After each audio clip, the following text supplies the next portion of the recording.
Okay.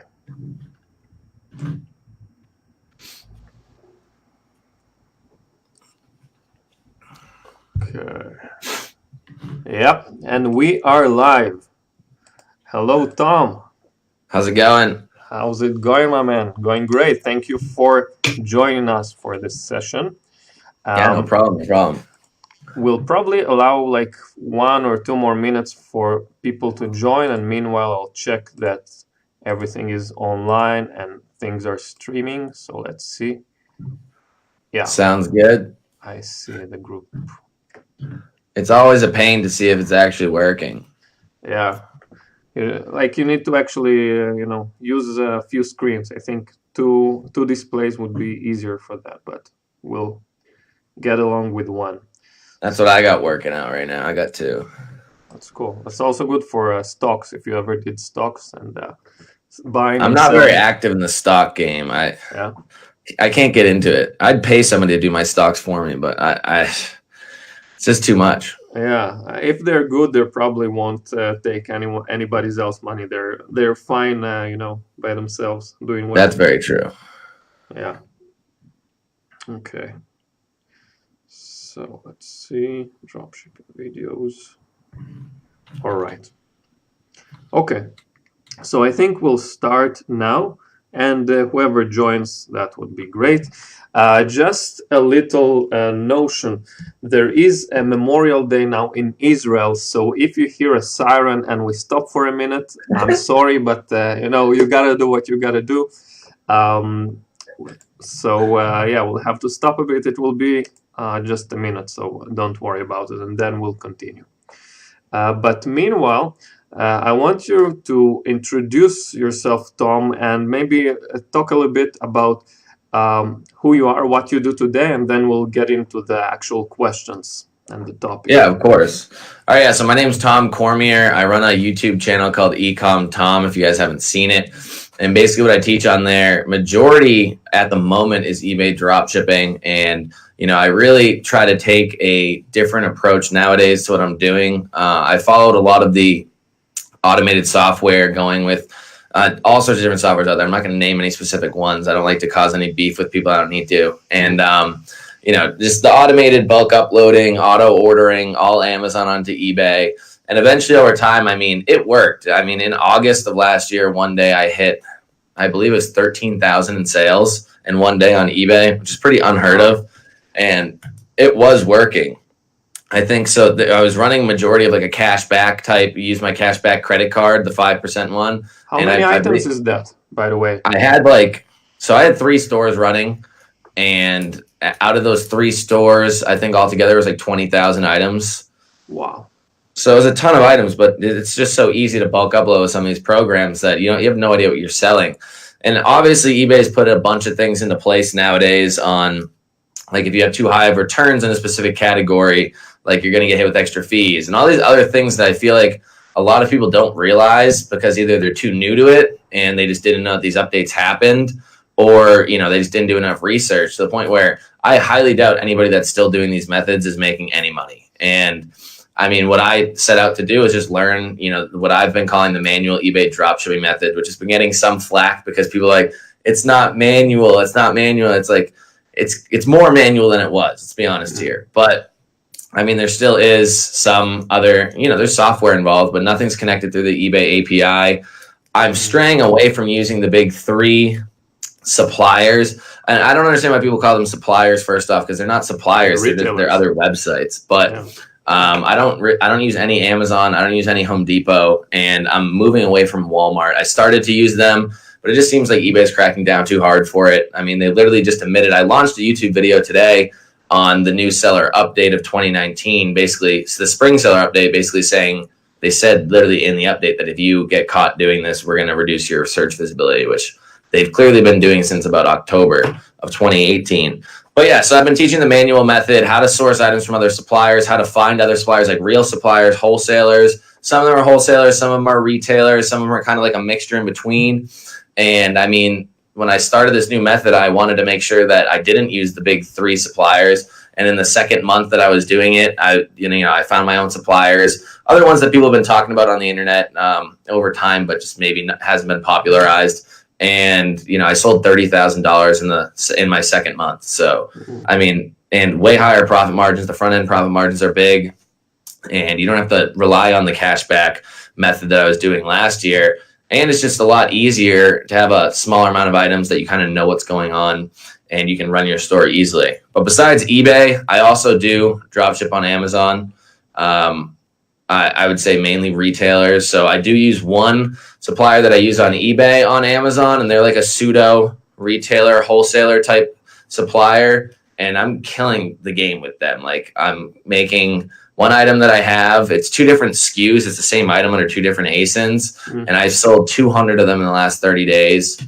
And it's around 10% profit front end. And then I started listing more of their items yesterday. I hit 20 something percent profit with one of their items. It was a $400 item. And it's pretty good profits. And I'm also doing a lot of, just to keep sales velocity up on my Amazon account, I do have a decent amount of Walmart items as well on Amazon, just to, make easy sales. So are these specific niches or just some general stuff that some of it happens to sell well? So I don't think that you have to do specific niches, but what I've realized over time, just through doing this, is like the typical consumer nowadays pretty much sucks, in my opinion. Like the girl that goes out and gets drunk on a Tuesday night and comes home and shops on Amazon Prime because it's something fun to do, and then returns everything later because they didn't want it. Like, I'm trying to avoid those types of people. I think that those human beings are awful to deal with if you're trying to run a business from the other side. You know what I mean? So I've been moving more into I would consider it B2B, business to business, where it's more industrial type equipment, restaurant type equipment. I also call it like the dad niche, like what a US American dad would buy, like hunting gear and sports and outdoors stuff. I feel like that's just more of a consistent niche. I guess you would call it niche, but it's not really a niche. It's a bunch of niches. It's just that, it's more industrial, higher price point, where people aren't going to just like buy this $20 thing that they wanted, that they thought was cool on Amazon Prime, and then send it back because it sucks. Like, what I try to stay away from. And that's kind of what all of eBay dropshipping was last year, is just taking all these like low price point Amazon items that are like being sold on eBay and just pushing out huge quantities of them, getting tons of returns, but not caring because it didn't matter. But now it does. So. And I guess when you're talking about industrial, B2B sales, they don't really haggle so much regarding price. They're not so sensitive, I guess, for every penny. So you don't have to really. For example, like I put my quantity to 10 on Amazon just because, and I've had businesses.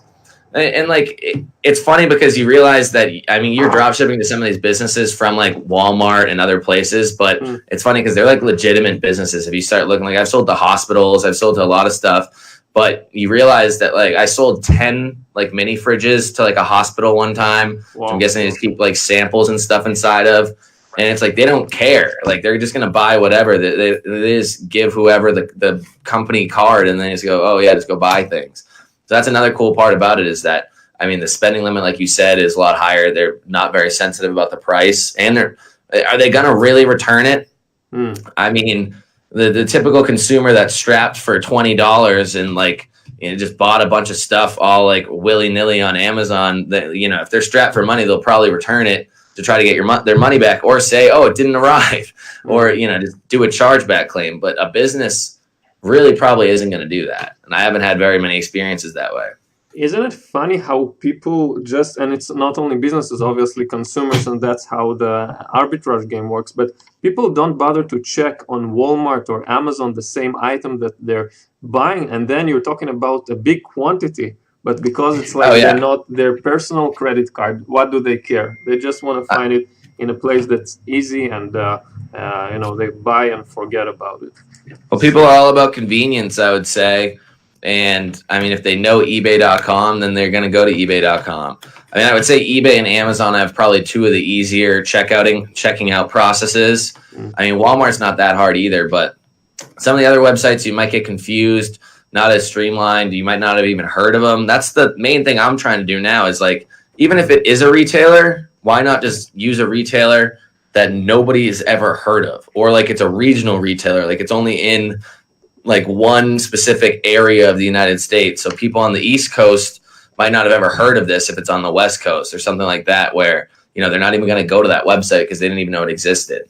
But they know that Amazon exists and they know that eBay exists. Right.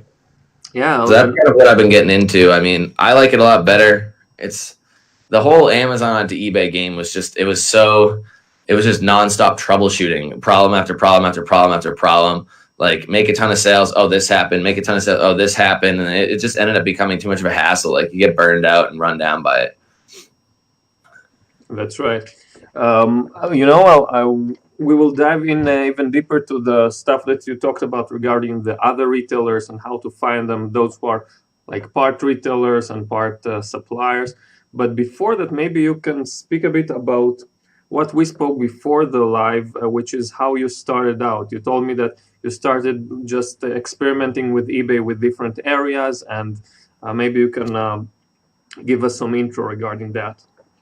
Yeah, so I started out, I mean, my mom's always sold on eBay throughout my entire life, so I kind of have gravitated towards that more just from the beginning.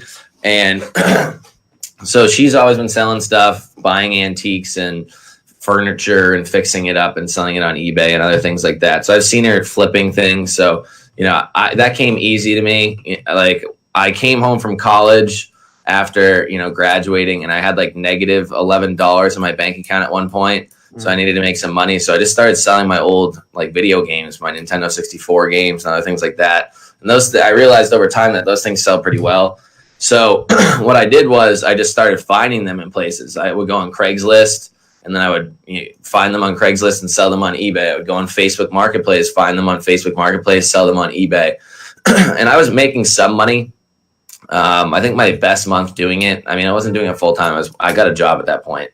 And I went to school. I graduated with a chemical engineering degree. I had a job within, I mean, I wasn't really applying to jobs when I was about to graduate, really, but a lot of people were, but I wasn't. I applied. I got a job in like June, so it wasn't hard. It was like 1 month after I graduated. Like, that's the one thing that I'm happy about, that if everything hits the fan and if everything's done, at least I have some fallback plan that I'm still going to be making money with, but I don't want to do it.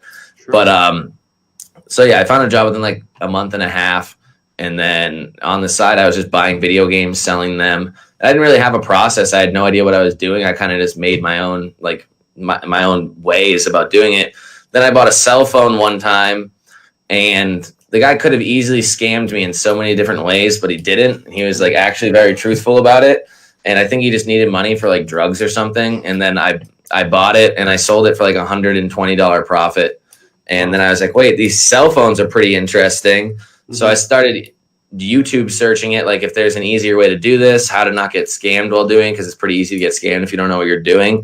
And then I found some course. I bought the course. And then like, I think it was probably a year after I graduated. I mean, I was making like $4,000 a month profit selling iPhones and stuff like that, other electronics, but it was just like too sketchy. There's definitely a lot of fraud that's going on in that sphere. So I didn't really like it. So I decided to get out of it, and I wanted to find something less hands-on, less having to go into the ghetto all the time. So I gravitated towards eBay dropshipping. And what I like about it is that you can just do it whenever, like at any point in time. Like if I wanted to wake up at 5 a.m. before work and list 10 items or fulfill my orders, I could. I didn't have to wait for whoever I was making the deal with after work to go meet up somewhere in a sketchy alley or whatever and do this cell phone deal. And then maybe they don't show up, or maybe they do show up, or maybe they rob you, because I got robbed one time. And then I was like, I just didn't like that aspect of the game. So I decided to get out of it.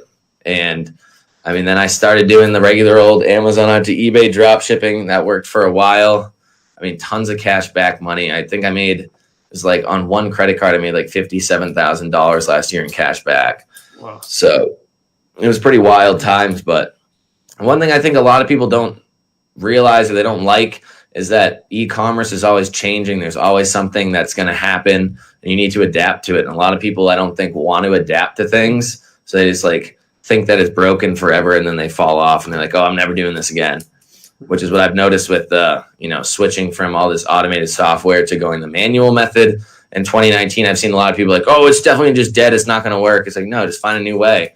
Like there's always going to be a new way as long as you're willing to do the work. Yeah. That's the main issue. Willing to do the work. I think the dropshipping scene, which is mainly like the arbitrage scene where you dropship from Amazon to eBay, is kind of getting very difficult, and you always have to be in the shadows or find a good way to hide your tracks or hide your, let's say, location of items so they won't know you're dropshipping and stuff like that. But the flipping thing, I don't think it will ever disappear, because you can always find motivated sellers that want to get rid of their stuff. And maybe it's for drugs, but maybe it's like people who want to sell their house because they want to, I don't know, they need the money or whatever. So as long as they are motivated sellers, you can always like make your healthy margin in whatever platform you like. That's very true. The only thing about that is it's the balance of time versus, money. It's like how much time, you can't really automate it as much as you can drop shipping. Like my VAs have run my drop shipping stores pretty much 100% for over a year now. It's just, obviously I'm teaching them new things all the time. And if I change a method up, I need to go learn it myself and then teach it to them. But I always learn it, teach it to a VA, and then, have them handle it. You can't really do that with going out and buying products. You could. It's just definitely harder. You don't get to leverage the fact that people in the Philippines don't get paid as much as people in the United States, which is definitely something to leverage. Yeah, and it's like a full-time job, right? You're trading your time for money. You're not doing the leverage. And that's basically what I would consider, like you said, a job. When you're running a business, you should be building the business, not working inside of it, not doing all the day-to-day. That's one thing I've realized a lot of people will also burn out with eBay drop shipping, because they're like, oh, I can't build my store over this certain amount, over 10,000 a month in sales or 15,000 a month in sales. It's because they're trying to do everything. They're trying to do the product research. They're trying to do the ordering. They're trying to do the returns. They're trying to do the customer service. Right. They're trying to set up all the software, make sure, and then also learning everything. It's a learning curve to start if you don't have any course or anything to follow. And eventually that becomes a lot to handle if that's what you're doing just after your 9 to 5 every day. And I realized that people will start burning out from it when you can. And a lot of people think you have to hire a VA full time or something, like, oh, I don't have $200 a month to spend on a VA or $300 a month. It's like you can hire one for 5 hours a week. If you pay them $3 an hour, which is around what I pay mine, 5 hours is $15. It's like $45, $60 a month or something. It's really not that much money. So, a lot of people and I think they're just afraid to, oh, what if I get scammed? It's all about trusting the process and really taking the leap of faith, which I think is the biggest issue for a lot of people. Yeah, and also, this session obviously is not about VAs, although I really love talking about virtual assistants. But one thing that you pointed out, and that I want to also point out, that you have so many tools to minimize the risk. For example, you have screenshot tools that will randomly screenshot the screen capture the screen of your VA. Or you can use, Google spreadsheets that show you the history of what has been done, what hasn't been done. So you can be covered in many ways. And also, PayPal has their limited access. You can decide what you want to grant them and what. Yeah, I've been doing that with PayPal for a while. My VA kept telling me oh, you need to refund this buyer. You need to refund this buyer. I can't do it. I'm like, what the fuck are you talking about? And eventually, I realized that they couldn't do it without having the login. So I made them their own login. Gave them only access to refunding buyers, and there we go. They're good. So that's what they do. You can also give them limited access to buying things. The only one thing that I wish was a thing was eBay doesn't have it, is giving them limited access inside of eBay, because Amazon has that. Yeah. But eBay doesn't. But there's a lot of ways to do it. You can have them listing through software that still isn't connected to the API, that still isn't connected to your eBay store if you're really worried about them going in there. The only thing I think you really take a semi-leap of faith on is having them buy your items for you, because then they have your credit card information, which there's still ways to even try to get around that. But my VAs I trust. I've had them for almost 2 years now, and they have pretty much access to all of my information. Mm-hmm. Yeah, but it takes a bit to build up to that. But they didn't start off like that. They started off, filling out like you said, Google Sheets for me, and then listing those items, and that was about it. Yeah. And I guess especially in the beginning, you must monitor them daily. You must also show them that you're monitoring them. So oh yeah, 100%. Won't think that we can do whatever we want. Nobody will do anything. Yeah, cool. So so I think now that we've talked a little bit about the retail arbitrage thing, the flipping thing, maybe it's a very natural transition to the online arbitrage, which is not specifically Amazon, but the other retailers and the other suppliers that you said. So could you maybe lead us through the process of how you find suppliers like that? Maybe if you even want to do a screen share, like show us a little way that you're doing this stuff. Yeah, how do I screen share? I usually know how to, but it's not popping up on the left-hand side. Yeah, well, if you see the 3 dots on the right side or left side of Google Hangouts. Okay, yeah. I'm usually on the other side of the Google Hangout, the one running it. Okay. So yeah, let me get everything ready.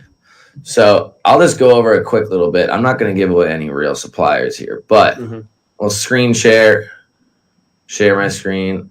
Yeah, so can you see my screen right now? Yep. All right, so I mean, I've been pushing very hard in the last 5 months how to use SKU Grid, and one of the best parts about SKU Grid is that there's 4 different ways that you can set up SKU Grid, and one of them being they just monitor your items, then they send you an Excel every so many hours, whatever hours you choose, and then you can upload that into the Google, into the eBay file exchange. So when you do that into the eBay file exchange, you're not connected to the eBay API. You're flying under the radar, and anybody that I've seen do this and do it properly has yet to get flagged. Even if they are using Amazon onto eBay, even though I don't suggest it just because of other reasons with their tracking numbers and other things like that. But there's also a second way you can do it, and that's through this little Chrome extension up here. And this Chrome extension is basically going to do the same exact thing as push it through the eBay file exchange, except it does it basically automatically for you. You set a time limit. From that time limit, it basically will run everything for you. You have to be logged into your eBay account and into your computer and have your SKU Grid up and like this, and then you're good. So it does bring into the issue, what if prices change overnight, or what if prices change, not every 3 hours, or you're not logged in and it doesn't change. But the one thing I've been trying to teach everybody is that if you don't use Amazon and if you don't use Walmart, these items don't change prices. Amazon and Walmart change prices because they're a marketplace. There's 10, 15, 20, 30 other sellers on that item. So that they're always in price wars. They're always changing things. And that's the reason why these prices are always changing. But if you're using some of these other suppliers here, then you're really not going to have to worry too much about is the price going to change, because they very rarely change. The only thing you really have to worry about is if it goes in and out of stock. But a lot of these suppliers here aren't going very in depth, or aren't getting a lot of just traffic to their website to the point where they're going to run out of stock all the time. So that's my fix for that solution. And basically, this is the US based suppliers. You log into SKU Grid, it's on the left hand side. You click suppliers, and from here, basically, you could go through all of these if you wanted to. It would suck. I can guarantee you that. I haven't even done that. But inside of my course that I just came out with on April 1st, basically, I've already sourced out 10 different suppliers for everybody that, have been known to be pretty decent, and, they aren't the Amazon, Walmart, or Home Depot. Also, you can just go through and use, I do have a YouTube video on it. You can use some specific techniques that I use, where I showed in my YouTube video, Dick's Sporting Goods. It's a retailer for sporting goods in America, and they're lesser known. A lot of people don't use them. But the number one thing I try to teach wherever you're looking is, first off, check the shipping prices. So this is free shipping on items over $49, kind of the same policy that Walmart has. But also, if you scroll down to the bottom of any of these websites, you're going to see there's all sorts of different things here where you can find out about us. There's usually frequently asked questions, suppliers, if you wanted to supply them items. It's basically how to reach out to them, what they offer, what their return policy. I think we dropped you from the call. Are you with us? Yeah, can you hear me? Yeah. Oh, I don't know what happened. Can you still see my screen? Yeah, now we can see. All right. So if you scroll down onto any of these suppliers, like I was saying, you're going to see that, you know, you can look at their return policy. You want somebody with like a pretty liberal return policy. Obviously, free shipping would be the best, but as you get into these more obscure suppliers, free shipping is harder and harder to find. But the one thing you want to find is, let me see if I can find it right here.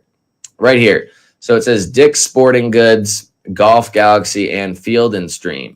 So if you realize those are two different brands under Dick's Sporting Goods. So the number one thing I try to always do to see if people are drop shipping these items is find out if they have like a private label brand.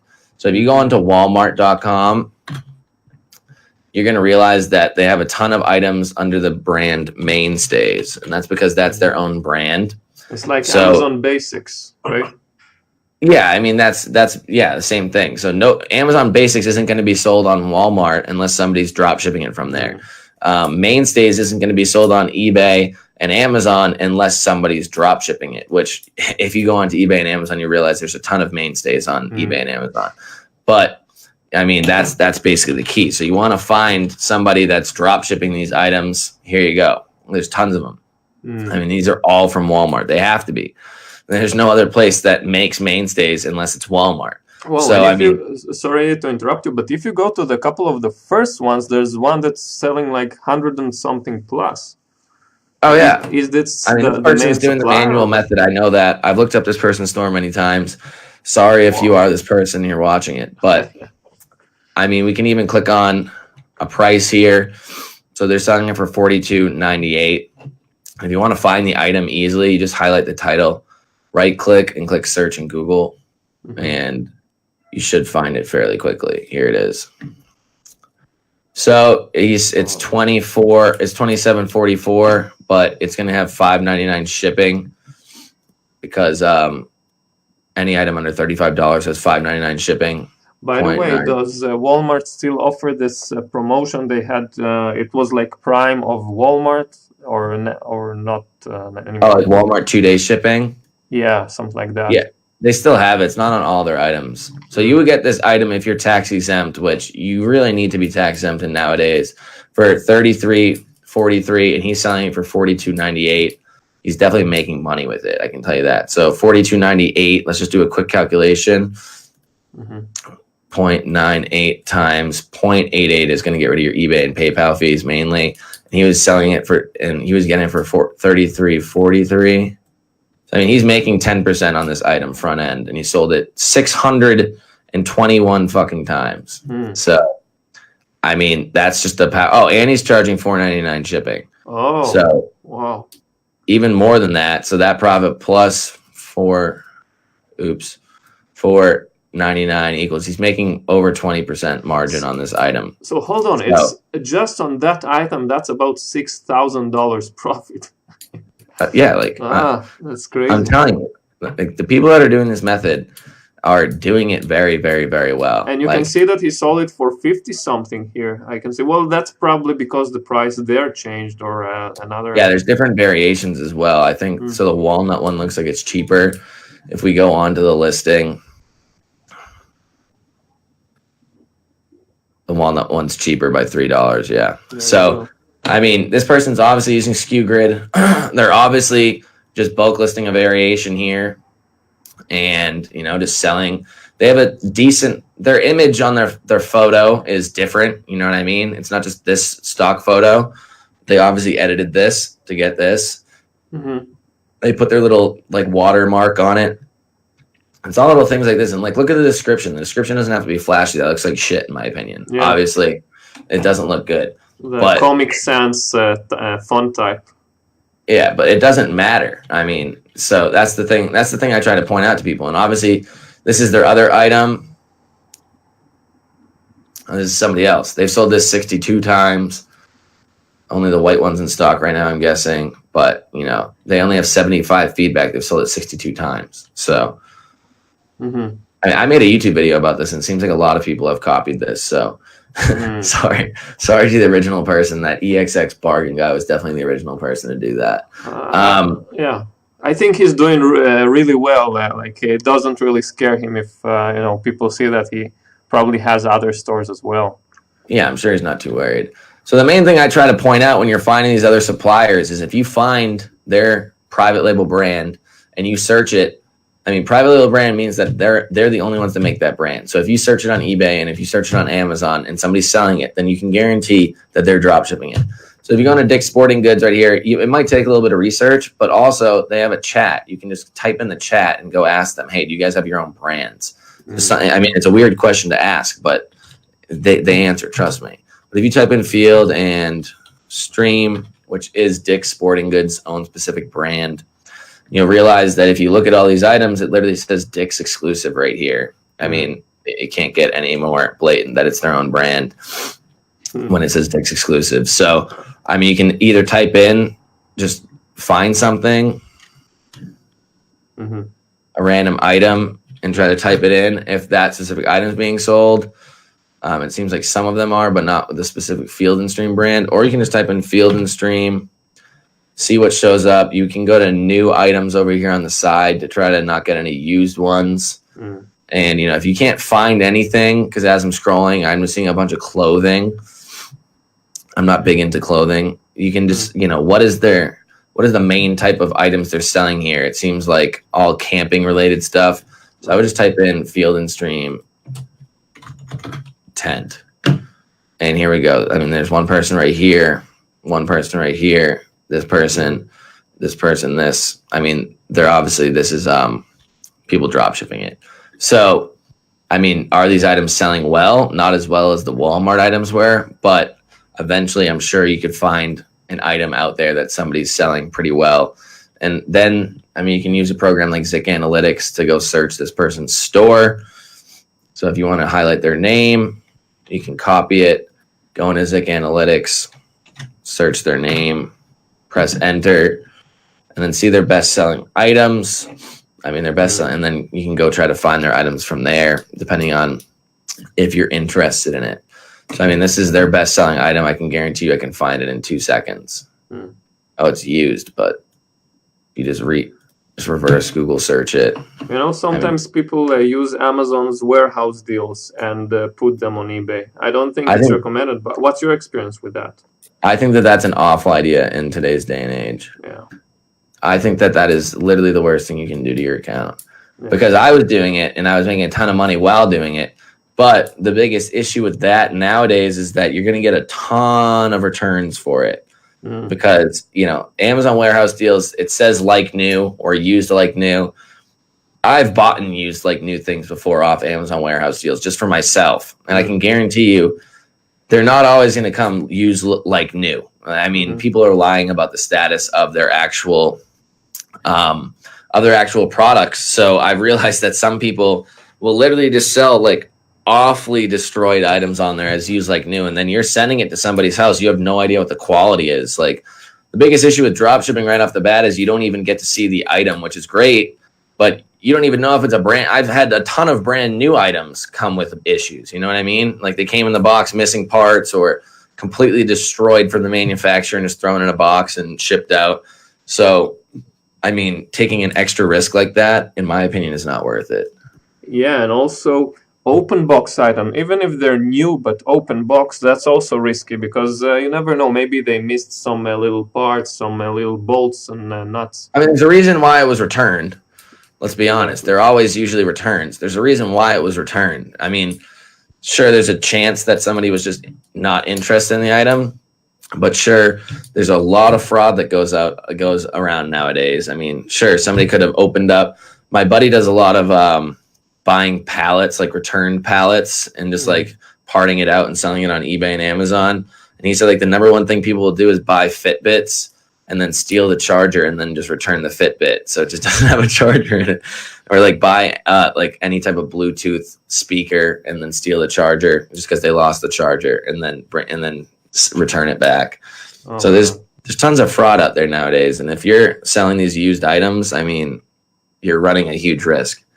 You know, I've heard something in the news that there were people that would buy an iPhone or an expensive phone from Amazon and then return it back, claiming that there's no phone inside, but and it was like a rock inside of the box. Whatever. Yeah, And then they're the ones who put the rock in it and return it back. And the seller like lost all the money because of the A to Z guarantee. Some of the groups that I'm in, or like the old cell phone groups, somebody literally got a return from eBay where the person put a potato back in their iPhone box. And it wasn't a potato when they sold it, right? What'd you say? Like it wasn't. They weren't selling a potato, right? They were selling. No, obviously not.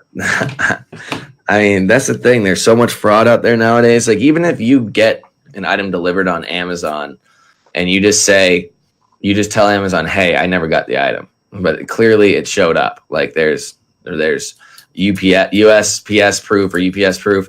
I've even done it back in the day when I didn't want to take any hits. And I'm not saying that I'm proud of it, but I even said like, oh, never got it. And there's a picture of it on somebody's doorstep. And like, as Amazon takes pictures and you'd be like, oh, that's not my house. And they're like, oh, okay, yeah, we'll give you a refund. It's like they just throw money out there. It's like there's no reason not.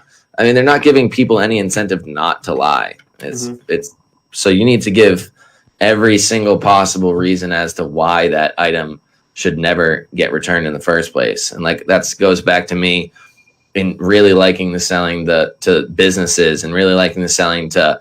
I would just say the older generation is probably more honest. That's just a generalization, but I would say that's very true. And also just making sure that there is no reason for the item to get returned. Like if you're searching Walmart, let me share my screen again. Let's see. Okay. So if you're searching Walmart and you're going through these items, right? Like, first off, they all have reviews on them. So if you look at the reviews, you're going to be able to tell if this item sucks or not. Like if you're scrolling through here and you see one that you really could get a pretty good profit on, but it's the worst one in this list right here. How many stars do you want at least? What's up? How many stars do you want at least? I mean, I want over 3. So this one, like, I think this is the item that guy has sold so many of. But honestly, if it has 633 reviews and only 3 stars, there has to be something wrong with it or something not good about it. But if it has, let's find a really good example, 687 reviews and it has 4 point something stars.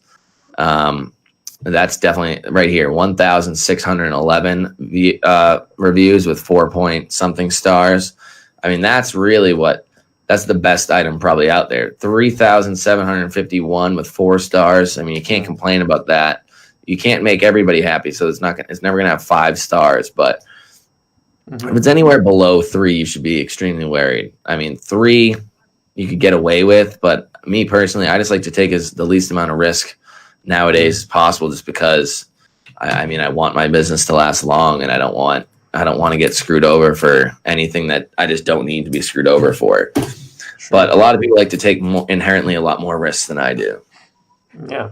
And also the number of feedback gives you somewhat of an indication whether this item is popular or not, right? Because in Walmart, if it gets like 5,000 feedback, it doesn't mean that in eBay you will have 5,000 sales or whatever, but it does give you some hint of, do people like that, and do people like maybe return customers, or maybe they tell their friends and they buy it again. So that's 100% true. I would say, I mean, the more reviews on your supplier's website, whatever it is, definitely a lot better of a chance that it's going to sell. Before we continue, I see that the guys that are in the live session right now, if you have any question or anything you want to ask or add here, please write down in the comments, and Tom will address that. So you can, I will be, looking down on my phone from like in a couple of minutes, every couple of minutes, and we'll answer that if you have anything. Okay. Well, other than that, I just wanted to point out again, like I think this method that you talked about of finding the private labels of the retailers or of the suppliers you're working with is huge. I didn't hear about it actually, never. And nobody talks about it. I don't understand why. It's the easiest way to possibly ever find items. Yeah. And is it something that, from your experience, you see in many retailers, or is it something very rare? I mean, obviously, Mainstays for Walmart's definitely the best, the best example of this.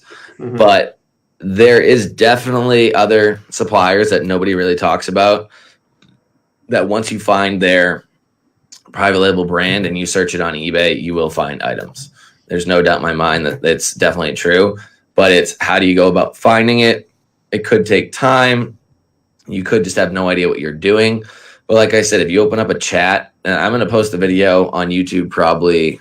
I already recorded it, but I haven't put it all together yet. But it's basically me going onto this random supplier's website from SKU Grid, having no idea what their supplier was about, minus just what they sell.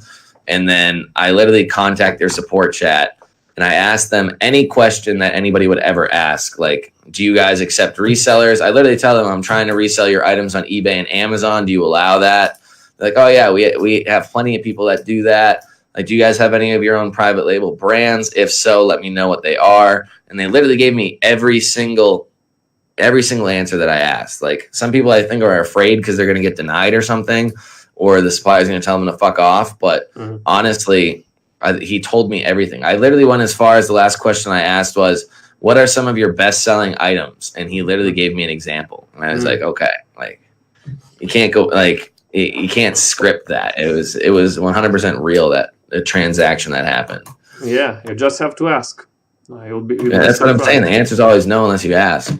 You know, back in the day when Amazon didn't hate people drop shipping from them, I asked one representative, what can I do with my Visa card transaction limit? Because, you know, you can't buy a million items in one day, right? Yeah, with your Chase card or whatever, I had that issue too. Exactly, yeah. So he said, you know what, just buy a gift card with that card and buy with the gift card in Amazon how many items you'd like. And I said, of course, that's genius.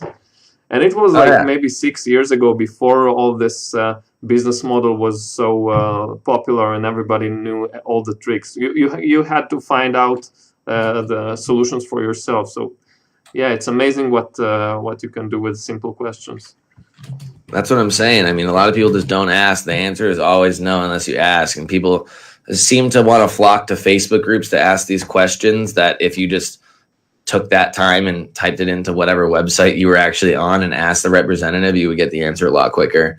And definitely from the source, where I've seen so many people ask questions in these Facebook groups. And like, I run a pretty large Facebook group as well. And it's just like, they ask a question, then there's like 15 different answers. And it's like, you got more confused than you were before you asked the question after you asked it, because everybody gave you a different answer.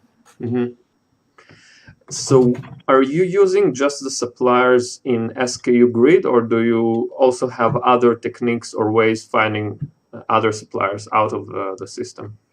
At the moment, I'm only using SKU Grid suppliers. And there's a lot of other ways to go find suppliers elsewhere. But that's more getting into like finding actual wholesale suppliers and like actual ones that are out there just dealing with larger companies. And some of them do have drop shipping. Some of them don't have drop shipping. I mean, SKU Grid's not the end all be all. I mean, basically the only thing SKU Grid does is takes advice from people that are drop shipping that say, hey, put this website on SKU Grid. And then they do. So that's kind of how SKU Grid gets their suppliers. So, I mean, my roommate does use some suppliers that aren't on SKU Grid. I, at the moment, are like, just because I had to build up my store and really make sure that my new method worked so I could teach my students it. I mean, I really built it around SKU Grid. I mean, there's 470 US based suppliers. If you can't find something, I mean, you're doing something wrong. I'll tell you that right now. I mean, there's a supplier out there for everybody. You just have to figure it out. Yeah, I think people are just looking for that secret single supplier that nobody else uses, and they will dominate the eBay market with them. The biggest issue about that is if you find one of those, that's great. You're not going to be able to find items from other people that you can snipe because you're going to be the only one. So then you're left with which of these items are good to even list. So it's kind of a catch-22 in the fact that like you want a supplier that doesn't have a lot of people on it. But then if it doesn't have a lot of people on it, then there's not going to be a lot of people selling their items. So there's not as many examples. Like there's a ton of people selling Walmart items. Sure. So it's easy to find Walmart items to drop ship on eBay. But there's also, a saturation point at some point. Obviously, that person selling 621 of those at around 20% profit didn't have an issue. But I mean, there's other people out there. If your account's flagged, consider yourself just out of the game. I mean, you're not going to be making any sales. But if you're doing it properly, there's still a chance, but it's also, there's a lot more competition. So it's a balancing act of competition versus, you know, the difficulty of finding items. Yeah, because if there is some motion, some transactions going with particular kinds of items, maybe there's a good reason for that. Because if there's nothing, if you're the only one, maybe someone else tried it, didn't succeed, and even many people didn't succeed. So there's a reason why it's not there yet. And time again, I mean, you don't have to be the only one on the listing to make sales. I mean, it's pretty blatantly obvious that you can have 5 of the same item with all of them having the same title and the same picture in just different varying prices, and each one of them can have sales. I mean, I've seen that time and time again. I've even been amazed where I'm not the lowest price on Amazon on an item, but somehow I've sold it. And I was like, why did I get picked for this? Like, it doesn't make any sense. Yeah. And also, if you do drop shipping on Amazon, you can even not be the Prime. You don't have to be the FBA. And people will still buy from you for a higher price. By the way, if you hear in the background some noises, it's the fireworks because of the Independence Day. So don't worry about it. We're not under attack. So let me see. I want to see if somebody asked a question, and if not, I'll have like a couple of final things to ask you and to wrap up. Sounds good. Okay, so Yasin is asking, what kind of suppliers are you using? There's any suppliers that you can give us an agreement? Well, okay, so do you have any recommendations for like suppliers that are good to use or something like that? I mean, I'm not going to give out the suppliers that I give away in my actual course that people pay for, because I think that would be unfair to them. Mm-hmm. But I mean, there are popular ones. The way that I would do it is, first off, if you're looking at SKU Grid and you're overwhelmed because there's 470 US-based suppliers, why not go to a different repricing tool that, you know, may or may not be popular? Anything out there that's smaller than SKU Grid, like Web Seller Guru or something like that. Don't use them because you're probably going to get your account flagged, but look at what they have for suppliers, because if there's a supplier out there that's different than Amazon, Walmart, and Home Depot, then there's probably a lot less people using them. Like Overstock, people talk about a lot. I've never really used them, but there's tons of ways to make money with them. I know that for certain. I just didn't really want to spend the time learning them because I'm trying to get into just completely different suppliers that people don't know about. Mm-hmm. So, I mean, you could look into them, or just look on any different type of repricing tool out there that has suppliers that might have a list of like 20 or 30 suppliers instead of 470 for the US and like 800 total suppliers. And then you manually reprice them, right? You go. Well, SKU Grid has a way to manually reprice items. I mean, not the ones, not the. Sorry for interrupting you, but there you said that you have some suppliers from other software that you will use that are not in. Oh yeah. SKU Grid. Well, the whole point of that would be hoping that narrows down your list, and they're also on SKU Grid. There's a very good chance that if they're on these other suppliers or these other repricing tools, that they're going to be on SKU Grid. The whole point of that is just to, narrow down your list right off the bat. Mm-hmm. Mm-hmm. Okay, so that answers that. Now, I want to ask you regarding item optimization. Do you do item optimization on these items that you put on your store in terms of the title, the images, the description? And if yes, then could you elaborate on that? So yeah, basically for title, I almost never really optimize the title unless there's something blatantly wrong with it. So I'm not gonna use the supplier's title, but I'm gonna use the person that I'm sniping the item from's title. So I mean, if I'm sniping the item from them and they have great sales history on that item, that title is clearly working, or it clearly worked in some way, shape, or form. So why mess with it and try to make it any better or worse? Because you might end up messing it up. I mean, if there's people going to that item why not just hop on it and see if you can undercut them by a percentage or two instead of changing all sorts of different things. Pictures, it is against eBay's terms of service to actually mess with pictures and add like things that say like, oh, no sales tax or free shipping and stuff on there. But I've definitely done it, and I've seen pretty positive results from it. And I don't think anybody's really going to get in trouble for doing so. I think that that's the least of eBay's worries. So that's definitely something to look into. Collage photos where you take like the first 1, 2, 3, or 4 pictures and add them all together in the first picture. I think that that's definitely a way to just differentiate yourself. But also if you have like a variation like that Walmart item that I showed, if you have a variation and it's going to have, 3 different colors of the same item, then why not add them all together in the first picture? I think it really separates people apart. And besides that, for description, I don't really do anything for the description. As I showed, that item that sold 651 or 21 times or whatever, that had the worst description. Looked like their description was in like Comic Sans fucking font. Like that was awful.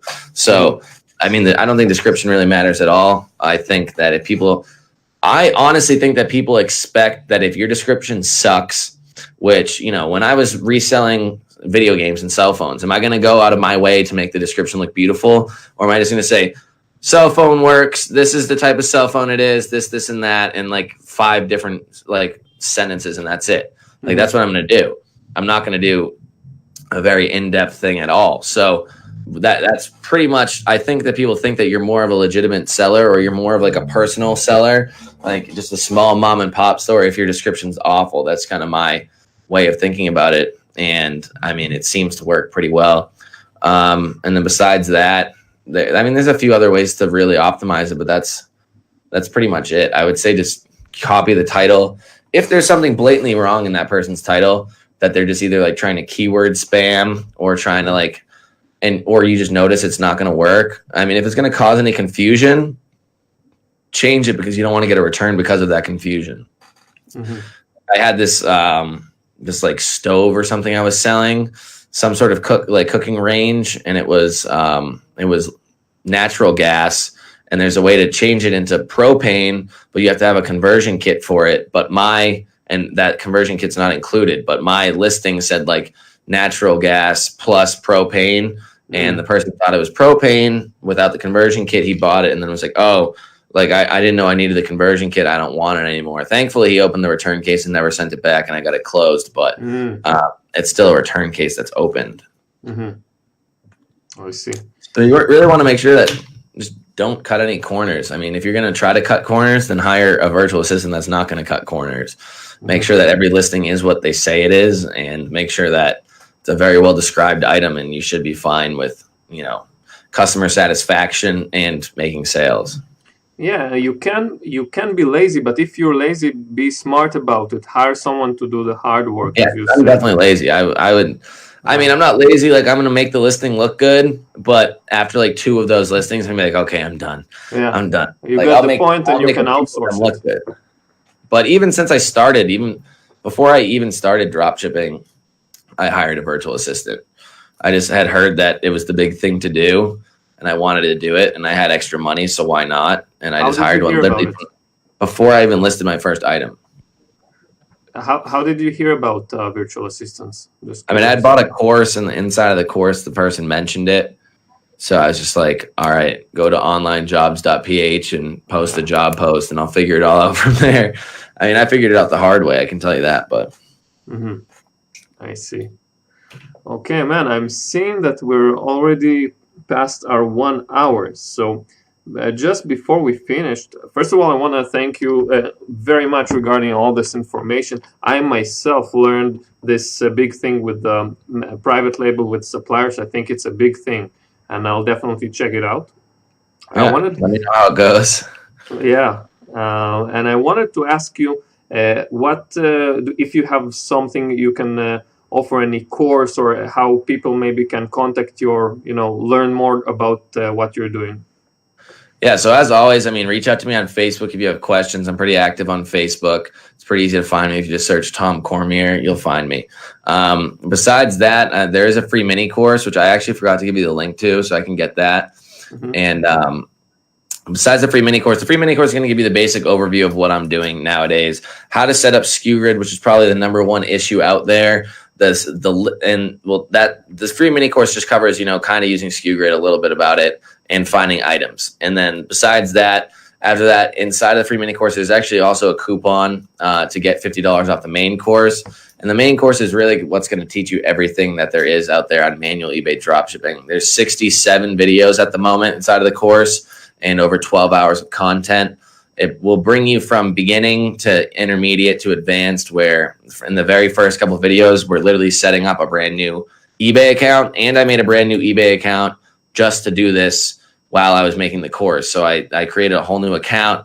I brought you guys through the entire thing, setting up your business policy, setting up everything that you ever need to make your store run efficiently, and then getting into product research. And then once you have products, I give you guys everything that you need, like any type of the Google Sheets to organize your items that you're sourcing, how to bulk upload them into SKU Grid, or how to do it individually into SKU Grid. Anything that you could possibly think of is definitely inside of the course.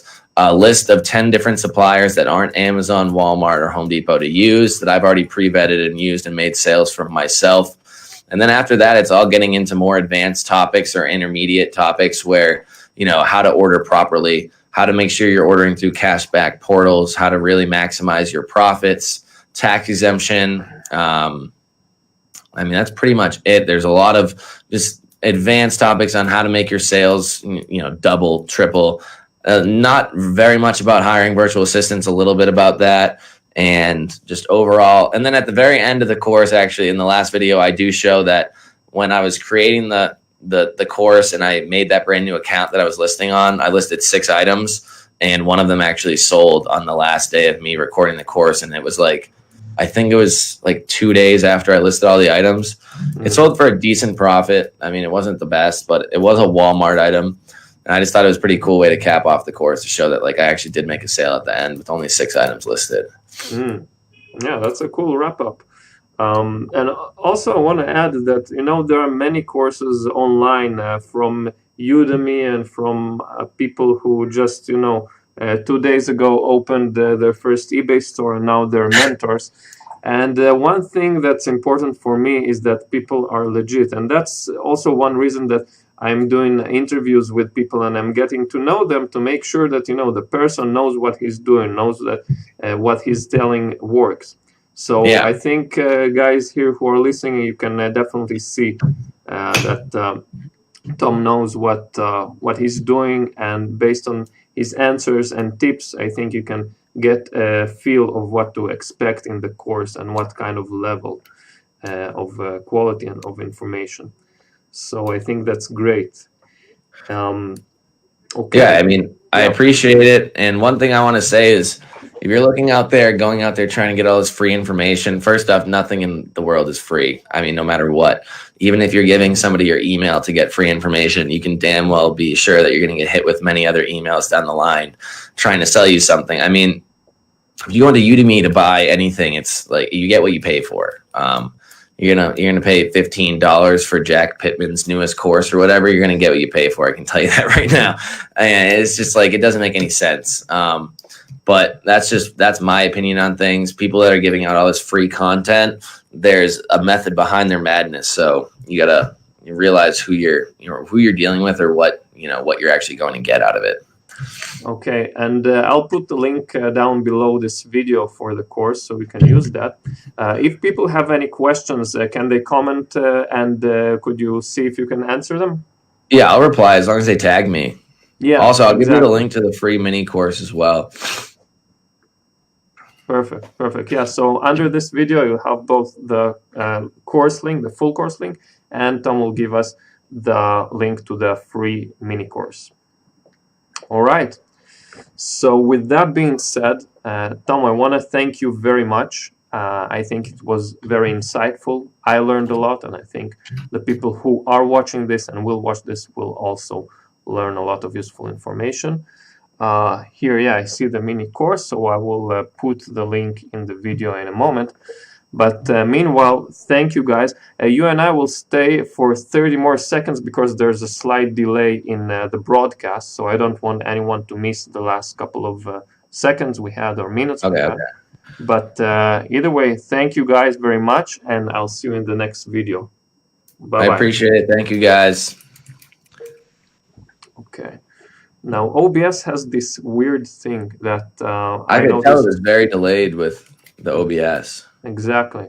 So what I want to do now is see whether we already have this broadcast, like how many minutes or seconds back are we actually in Facebook. Let's see. That's strange, you know. It's like in Facebook, it's like 2 minutes. Well, it's because you're back. streaming through like 2 different platforms.